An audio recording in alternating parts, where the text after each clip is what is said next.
চাই, যখন মাননীয় প্রধান উপদেষ্টা চলে যাচ্ছিলেন তিনি আমাকে দেখে গণ অধিকার পরিষদের সংগ্রামী সভাপতি নুরুল হক নূরের স্বাস্থ্যের বিষয়ে খোঁজ নিয়েছেন এবং একই সাথে তিনি বলেছেন তার চিকিৎসার আপডেট কি। আমি তাকে জানিয়েছি আপনার পক্ষ থেকে নুরুল হক নূরকে বিদেশে চিকিৎসার জন্য পাঠানোর যে আদেশ দেওয়া হয়েছিল এখনো পর্যন্ত সেটি বাস্তবায়িত হয়নি।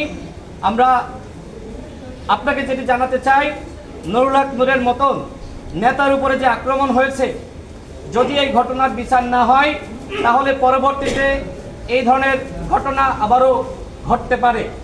আমরা আমাদের দলের পক্ষ থেকে জাতীয় ঐক্যমত কমিশনকে এই দীর্ঘ 6 মাস আমরা সহযোগিতা করেছি। আমরা মনে করি এখন আমরা শেষ সময়ে রয়েছি। এখন যদি দলগুলো ছাড় না দিয়ে আমরা যদি এখনো পর্যন্ত ভিন্ন মত পোষণ করি তাহলে কিন্তু ফ্যাসিবাদ ঠিকই আবার ফিরে আসবে।